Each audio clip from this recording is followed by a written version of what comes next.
fight is on. I'll hold my ground. I'm gonna crash the lies of the enemy. I won't back down, 'cause I'm not alone. With you, my God, I'll conquer anything. In you I have the victory, victory. You're the undefeated. I know that you're the risen King, risen King. You're the undefeated. Oh, Jesus, you're the undefeated. Oh, Jesus, you're the undefeated. The fight is on. I'll hold my ground. I'm gonna crash the lies of the enemy.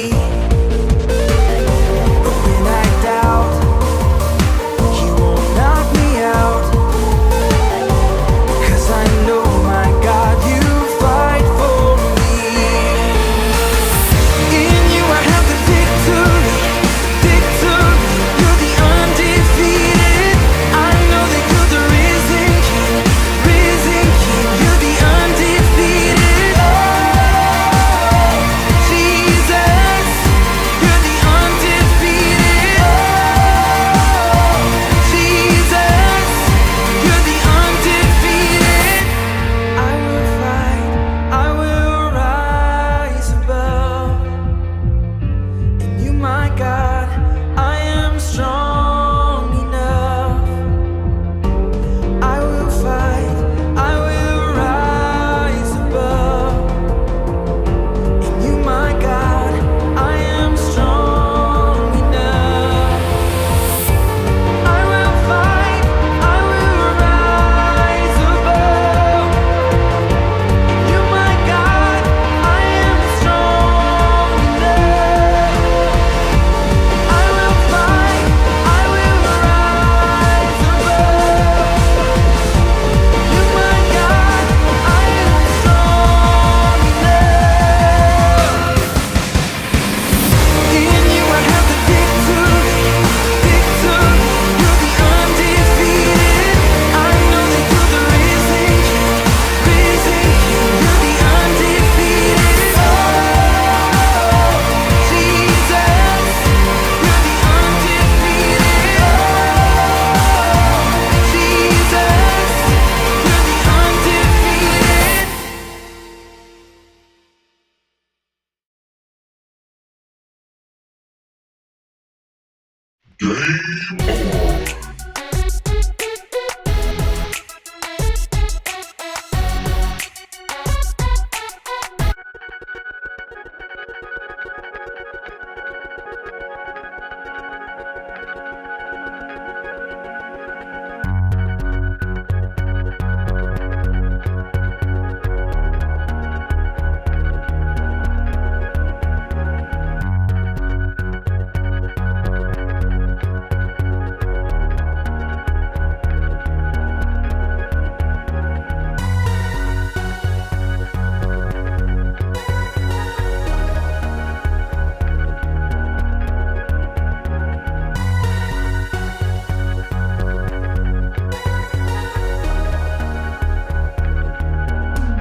Look at him.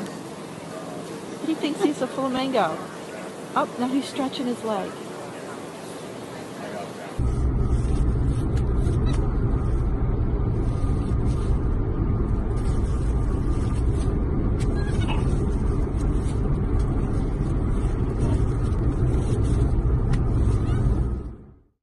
Constantly fasting for all the tests you've done.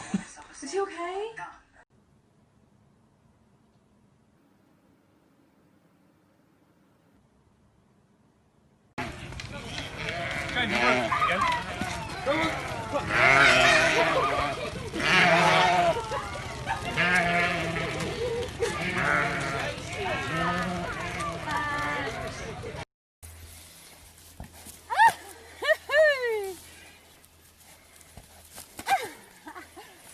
And Starburst!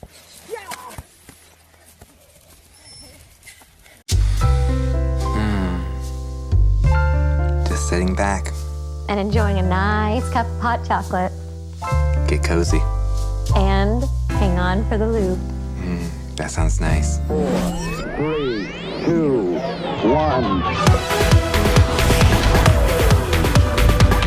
Liftoff. We have a liftoff.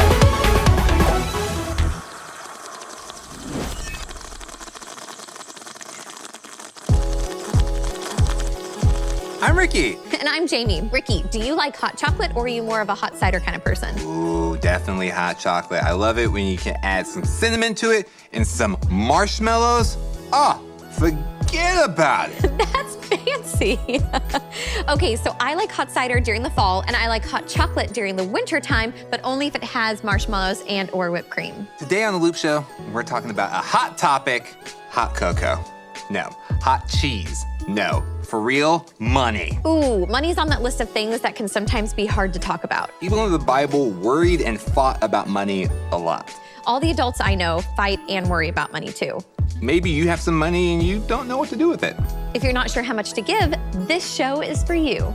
Now, we know that generosity is more than just about money, but we are facing the topic of money head on. We don't pull punches here on The Loop Show. No, we don't play games. And unrelated, we are going to a segment called Action Figure Theater. Ooh. Do you speak English? Yes. Yeah, just kidding. He probably thought I just bad. Do you think having money is bad? Are you talking about money? Bucks? Cabbage? Cash? Is having money bad? Are you really asking me, is having money bad? No, money's not bad.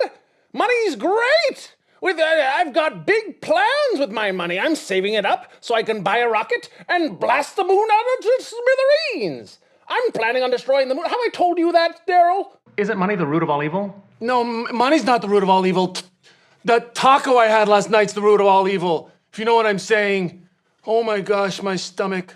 What are you talking about? Are you talking about dough? Coin?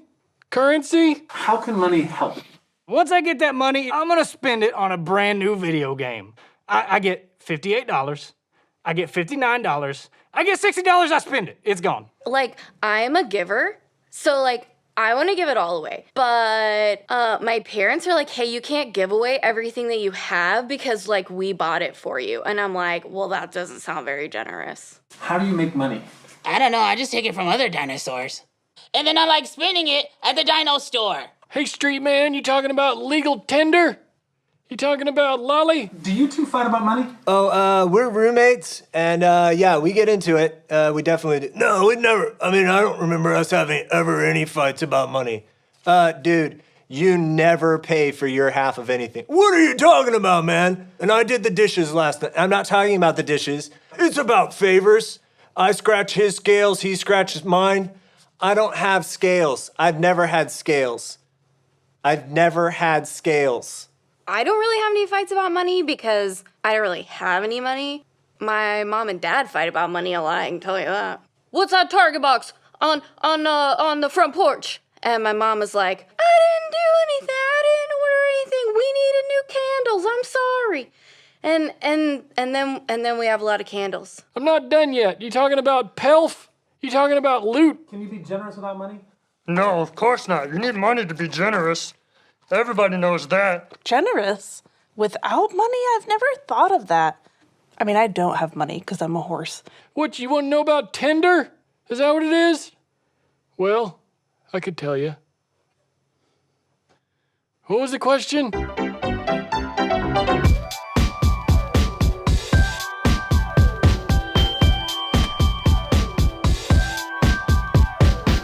Paul writes to Timothy, wanna change your neighborhood. Tell them to use their money to do good. They should be rich in good works and generous to those in need. Paul says to teach your sisters and your brothers. Always be ready to share with others. They should be rich in good works and generous to those in need. By doing this, they will be storing up their treasure as a good foundation for the future, so that everyone may experience true life. Paul sends a warning, wealth will never fill the void. Put your trust in what can never be destroyed. May we be rich in good works and generous to those in need. May we be rich in good works and generous to those in need.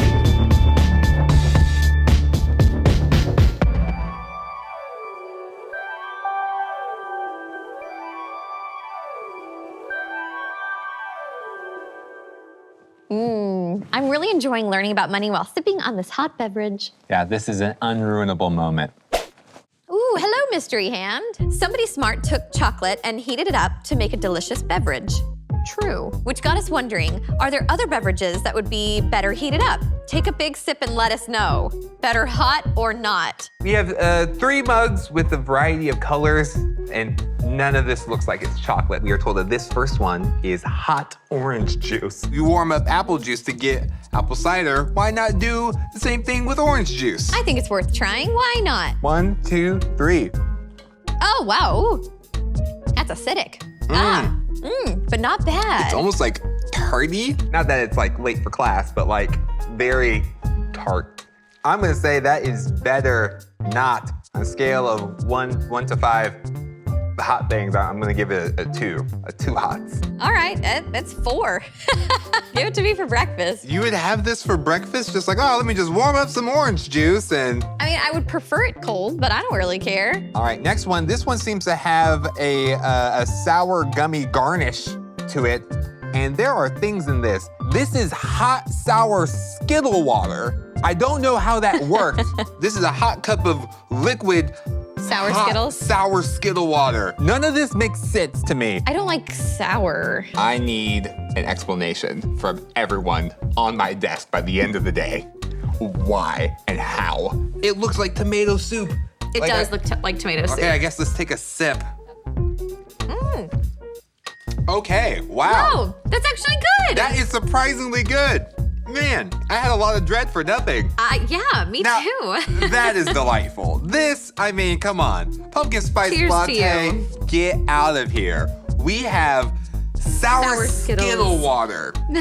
Still working on the name. I don't even like sour Skittles, and I love this drink. I really like this. It Wow. tastes like you can taste the rainbow, but it's just warmer and like in a more chiller, warm rainbow. candlelit mood, you know? 5 hot. This is really, really good hot. I do think that it'd be really good in like a snow cone or something. This would be amazing as a snow cone. Yeah. Oh, man. All right, so this last cup is garnished with a nice little candy cane. Oh, my Do goodness. you recognize the candy cane? No, It's like acidic. Jamie? It's eating, oh, mine's completely gone. Yeah, I recognize the It's a clamdy cane. Oh, no. Oh, dear. Please send help.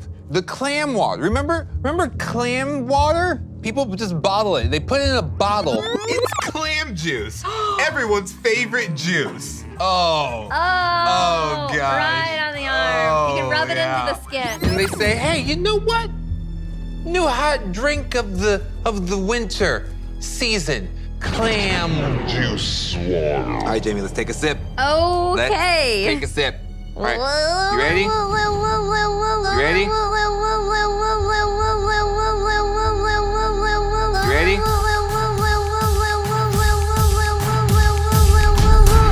1, 2, 3.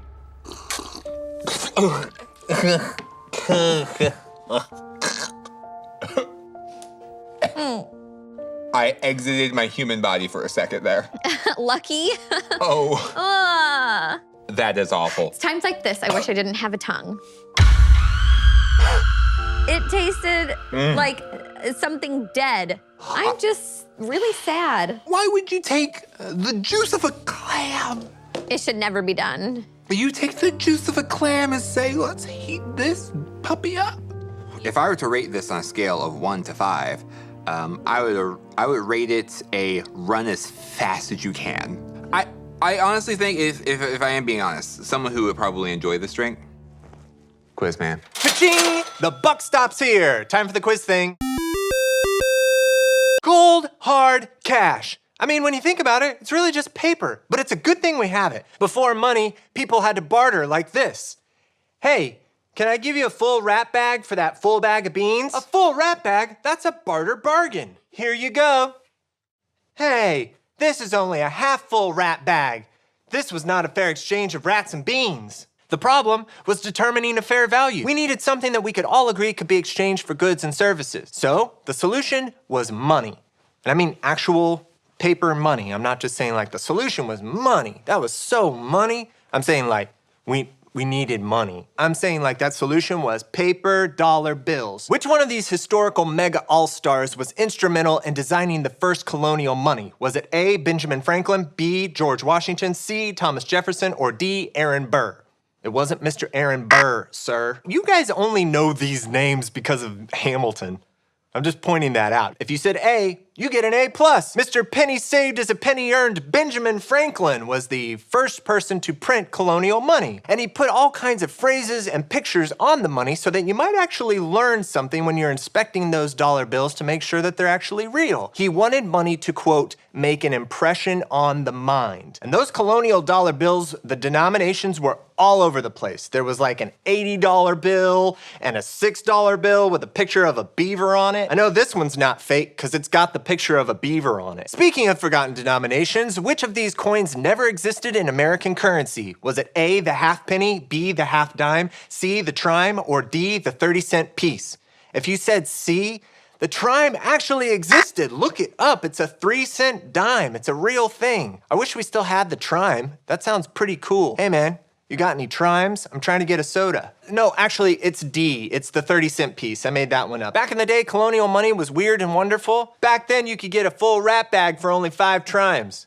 You know, today, we're so used to the way our money works, we rarely stop to think about what's actually on it or how much it's actually worth. Jesus knew that money was going to make an impression on our minds, so he determined where you could add the most value with your giving. Let's say you get some money. You're probably going to spend some of it. That's cool. And I know you're going to save some of it because that's really smart. But the first thing you're going to do, because you live a life of generosity, is you're going to look for an opportunity to give some of it away. That's where Jesus said we should start with our tithes and our offerings. Oh man, we've all heard this before. What does tithe mean? Come on, shout it out. 10%. We already know this, right? We hear this all the time. It's 10%. A tithe is giving back to God 10% of what he gave to us. And then an offering is anything above and beyond that. As you plan to be generous, Jesus told us who we should give our money to. He said we should focus our giving on people with needs and people sowing seeds. People with needs are orphans, widows, people dealing with poverty or food scarcity. And then people sowing seeds are people in the local church and missionaries. Do you have any idea how much the world can change when you give to people with needs and people sowing seeds?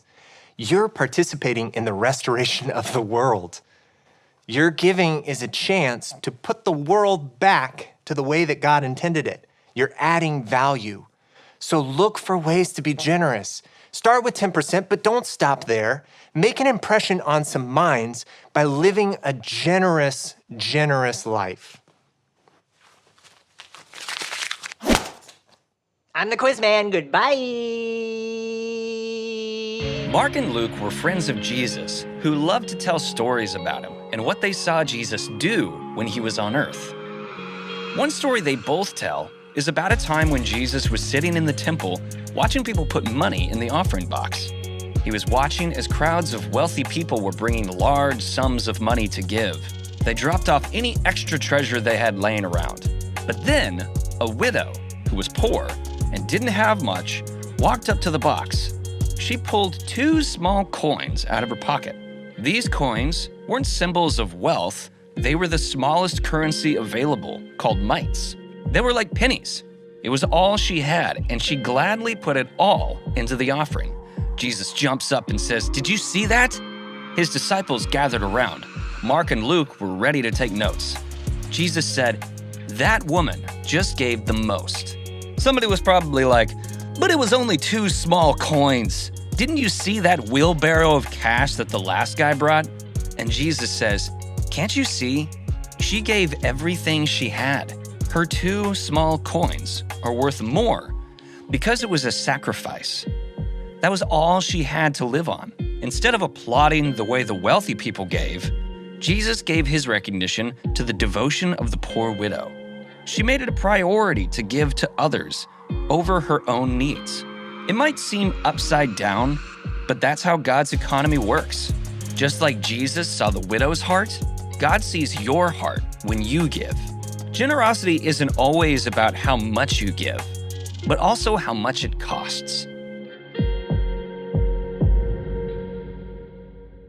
This month, we've been talking all about generosity, and today I wanted to just speak to you about one of the lies that people talk about when it comes to generosity, and that is this, that you have to have money and give money to be generous.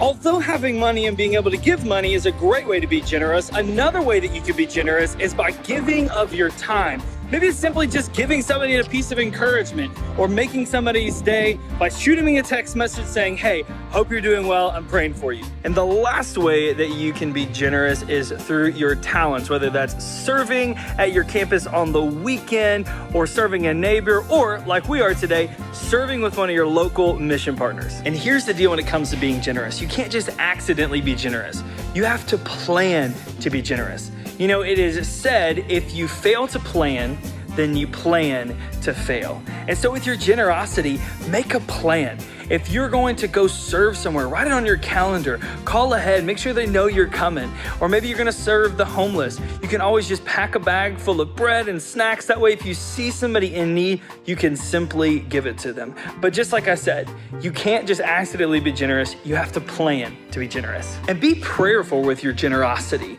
Don't just give randomly. Ask God what it is that He wants you to give, and then follow and trust in Him.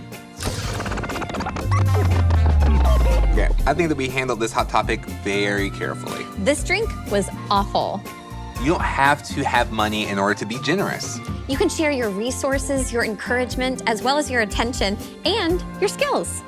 Money can be harmful, but it can also make things better. Plan to be generous with what God gives you, and you won't overthink it. Until next time, enjoy the ride.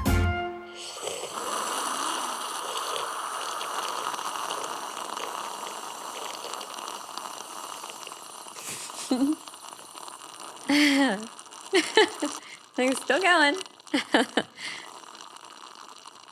So this week, I challenge you to plan to give something. Maybe for some of you, it's giving a tithe or offering for the very first time. Maybe for some of you, it's not money. Maybe it's giving encouragement to your family or your friends. Maybe for others of you, it's giving your time back and serving your church or serving your friends in a way you never have before. But however it is, this week, take one step and give something back to the people in your lives. Let me pray for you all. God, thank you so much for everything you have given to us. And I pray this week we give it back to others and you use it to reach more people in your name. Amen. Well, I can't wait to see how God uses you this week as you give back to others and impact your world.